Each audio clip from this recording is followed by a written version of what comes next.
me just get into this because this is a whole tragedy right here. This is just, I can't even describe how disturbing this was. I watched the case, the trial. I saw her mother speaking. I saw when the police cam footage of when they went to the apartment complex that Breasia was last, seen it. And it's a lot, so let's dive right in. I hope that you are doing super well, and if you haven't done so already, if you like my content, don't forget to subscribe. And okay, let's just get into this. So Breasia, at the time of this crime, is 10 years old, and this was back in 2020, so just a few years ago. So, to kind of paint the picture of the family dynamic, because this is very important, Breasia has a younger brother just by, I think, 2-year difference between them, and she had an older sibling as well, again, just a couple years difference. So, Breasia's mom was kind of a teen mom. I believe she had Breasia when she was around 16, 17 years old. Now, Breasia's younger brother, his father, is who we're going to be talking about, because he's a main person in this case. When Aisha met Yale's father, she knew that he was a bit older than her. However, this was a lie. She found out a bit later that he was actually much older than he said that he was. I believe he was more so in his 30s actually, and she was 18, 19. I don't know if she was aware of this fact, because this should just stop anybody in their tracks once you find this out if you're dating someone.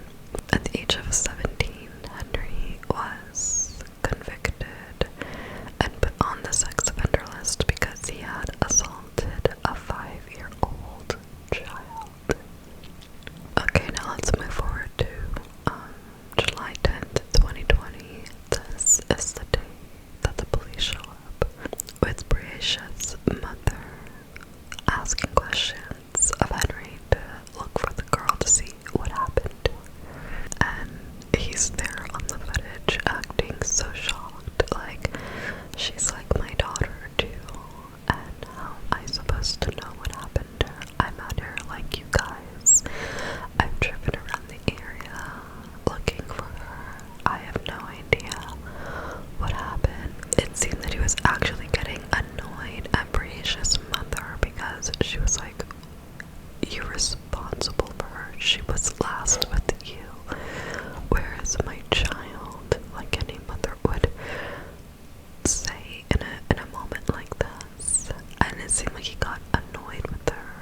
not deleting anything. He also made it seem like he didn't have his car and that he was dropped off at the police station, when in fact, the police found his car parked about 2 blocks away, as if he was trying to hide something in his car.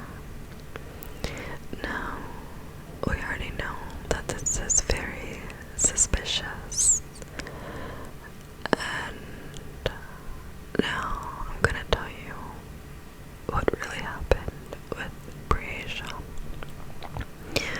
So Breasia's mother was a single mother.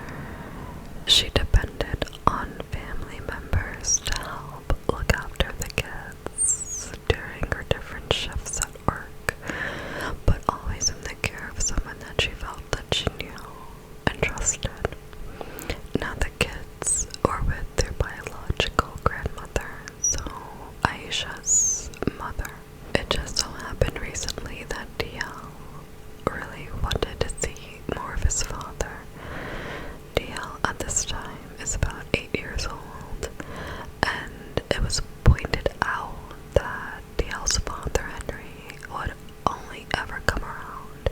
He was in and out of his son's life, very much so. He would come around when he either got a new car or a new girlfriend, kind of in the way of showing off, like, look what I have now, and then he would disappear after. And this, was mentioned to Henry, like, can you come and be more involved in your son's life? You literally live in the area. He wants a relationship with you, and like any little boy, he looked up to his father. He wanted to spend as much time with his father.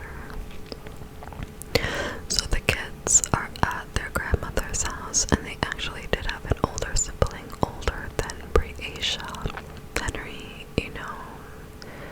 he's in communication with Aisha, and they're like, okay, you can go and pick up DL, so she's okay with them picking up DL, his biological son.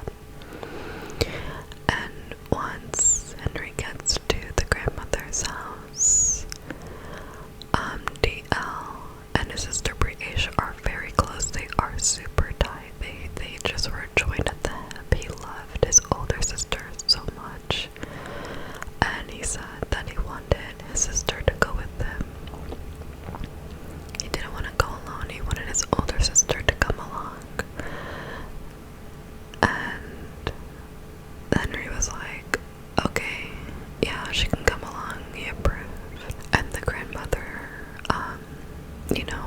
thought this was okay. She messaged with Aisha. Aisha said, okay, well, if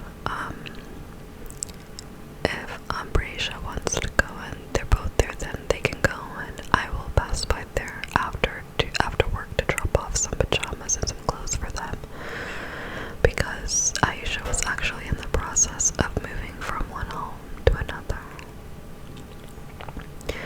So she had to go to storage and pick up some of the kids' clothes.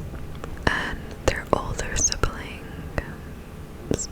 was like, can I join along also? Why not just take all the kids together? And for some reason, Henry refused.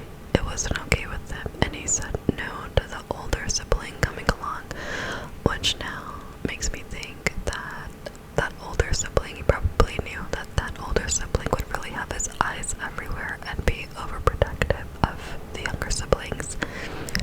Henry then takes DL and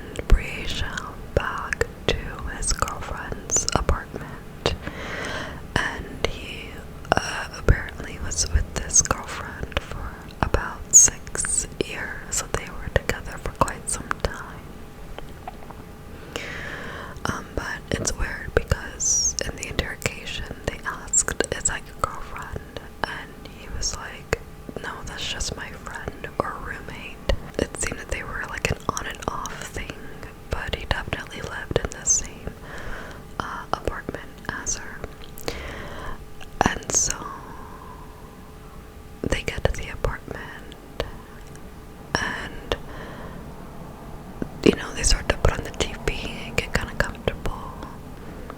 And this is like towards the evening time. And according to DL, he was in the living room playing video games, and Henry's girlfriend was in that room with him. And when he was asked, well, where is your sister Breasia? And he was like, oh, she was in the bedroom, and my dad was with her. And I guess he thought that, she was playing a game too or something. And this automatically rings off alarm bells in your mind, like, why is your dad not, why is everybody not together, number one? And why is he with a kid who's not his biological child when he's supposed to be spending time with his biological son? What exactly is going on here? So at some point they all have dinner together. So DL's father Henry tells him, okay, time for bed, so go and brush your teeth, get ready for bed. And so that's what they do.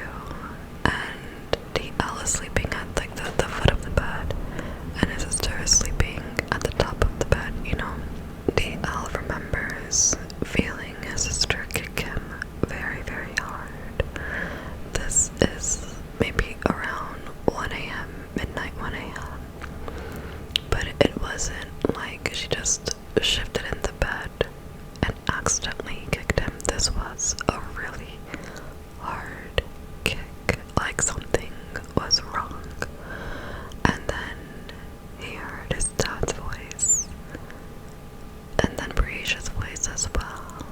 And DL gets out of the bed and just peeks outside of the room and sees his father walking down the steps with Breasia.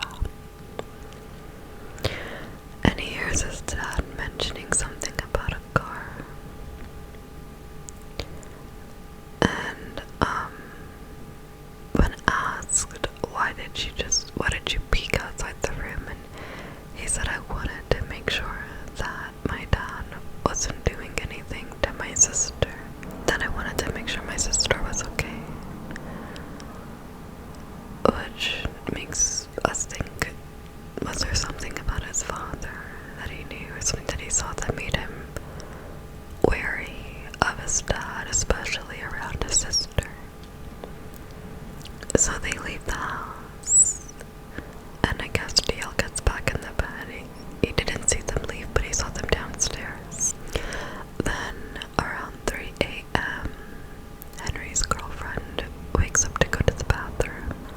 And when she wakes up to go to the bathroom, she doesn't see Henry next to her. And so she goes to the bathroom and she's like, wait a second, let me just put on my glasses to make sure that I'm seeing properly.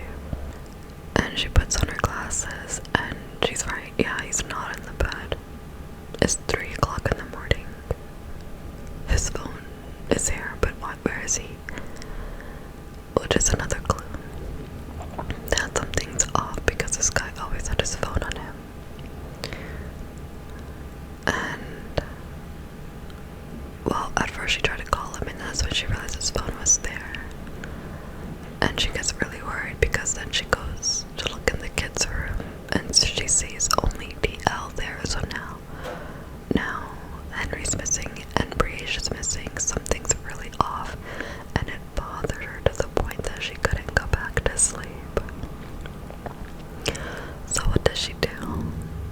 She goes downstairs and she sits in the living room, just waiting for something to happen, for Henry and Breasia to come back. And eventually he comes back after about 30 minutes. He comes back in the house, but he's so quiet, like sneaking inside and sneaking up the steps, as if to be super quiet to not wake anybody up. And let me tell you what happened while he was missing for this time period. This guy has an RV, like a trailer, located not too far away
sneaking in the house, sneaking upstairs, trying to be as quiet as possible. And that's when his girlfriend is like, oh, hello, what's going on? What's going on? What are you doing? And he doesn't give her any answers, doesn't give her any information. Just like, it's fine, just go back to sleep or whatever. And she sees him going into the closet. And she looks outside and she sees his car. And guess who she sees standing next to his car? Breasia, standing outside at 3-something in the morning, next to the passenger side of the car. Now mind you, Breasia's normally very scared of the dark. She's not someone to just go outside or stand outside or stay outside. I mean, she would be sleeping normally, so this guy's up to no good. He goes into the closet, but you can't quite tell what he's doing or what he's getting. And he leaves back out. Breasia gets into the car, he gets into the car, and they drive away. It's the last time that she was ever seen alive. Now,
And, they said their I love yous, and then she left her kids there, not knowing that would be the last time that she would see her. But she's like, I just talked to her last night. What do you mean? She was obviously with you when I left, so where could she possibly be? And he's like, I don't know.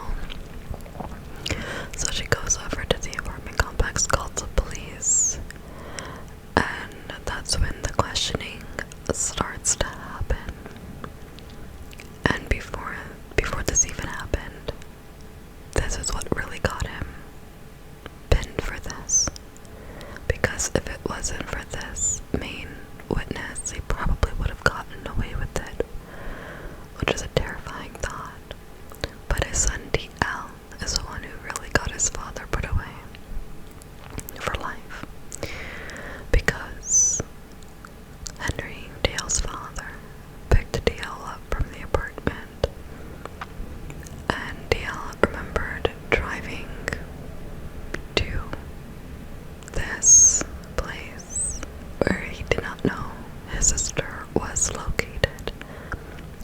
And he remembered driving into this marshy area, and his father got out of the car, and he had some bleach with him, and he was cleaning a machete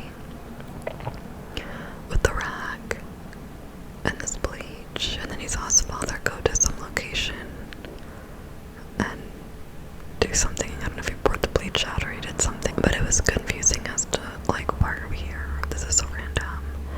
Because his father actually told him that he was going fishing or something.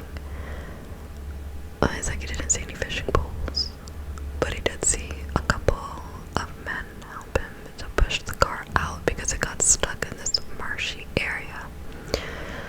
And there was, pushed the car out, and the police are actually able to find and question the guy who helped Henry with this car. And even this guy was confused as to, what are you doing here? Why is your car here? You're clearly not fishing, you're clearly not doing anything. It was just bizarre to him. And when DL was being questioned by the police, he was a bit scared. And the police told him, is there something that your father told you not to tell us? And you know that you're safe from your father now, so you can tell us anything. And he seemed a bit frustrated and scared because he didn't want to get in trouble. And he told the police that his father told him not to tell the location of the RV or about the RV in any way.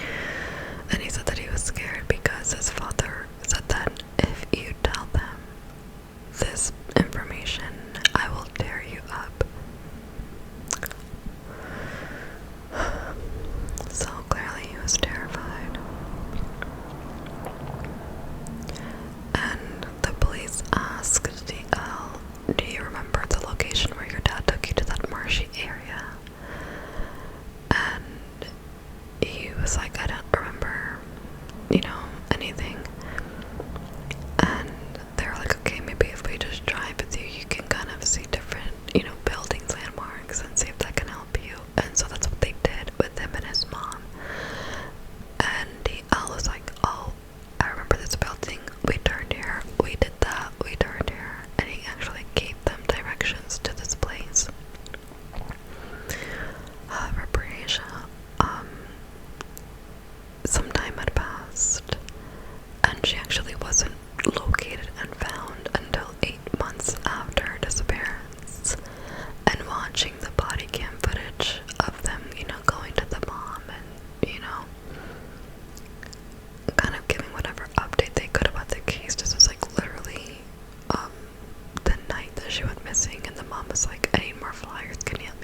almost like she felt the energy of her daughter, and she felt her daughter give her a hug and say, "Mommy, you found me.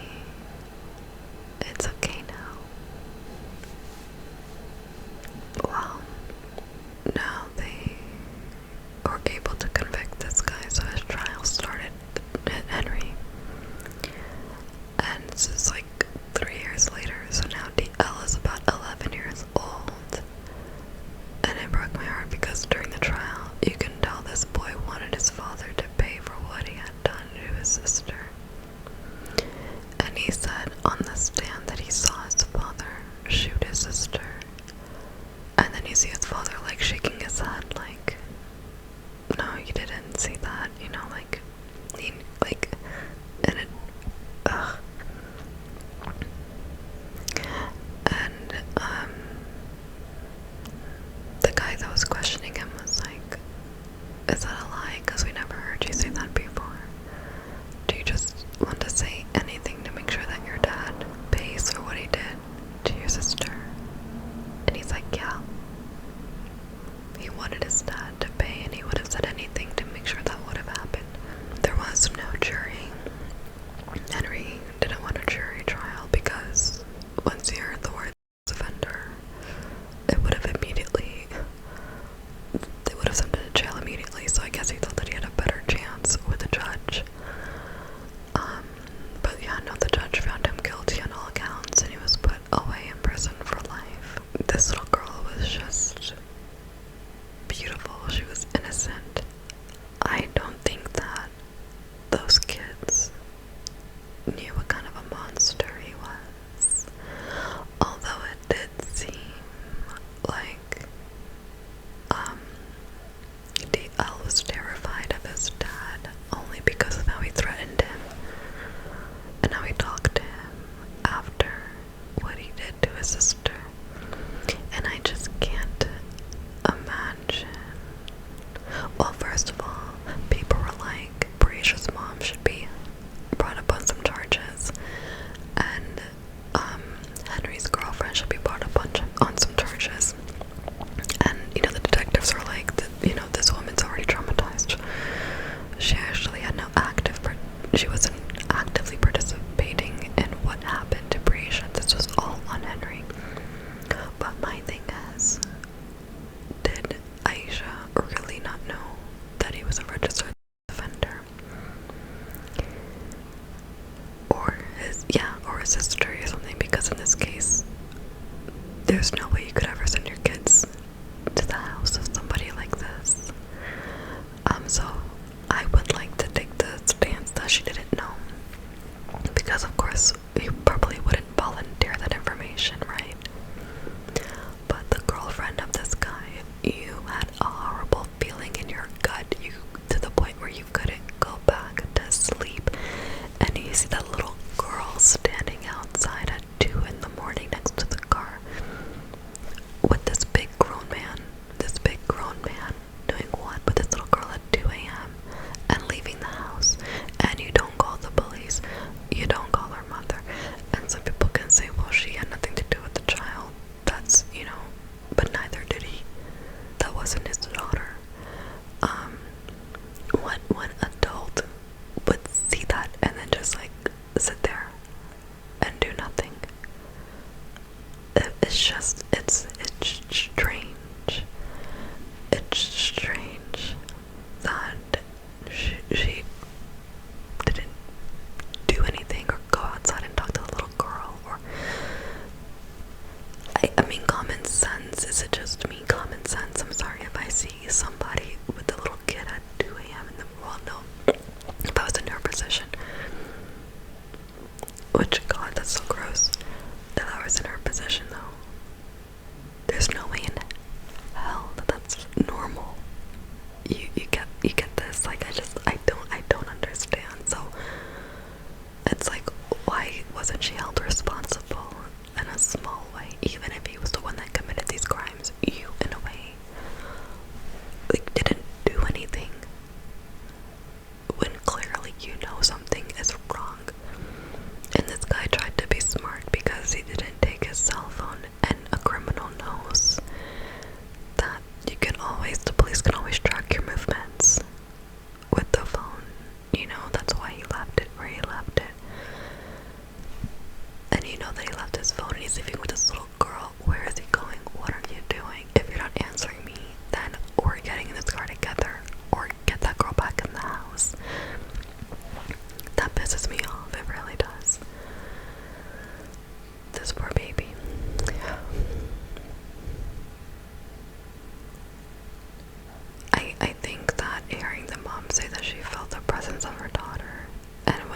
what she felt like she heard from her daughter.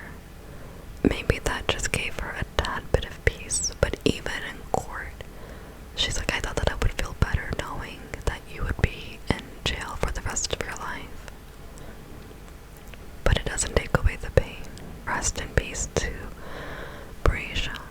I cannot imagine the horror looking at this monster. Ugh.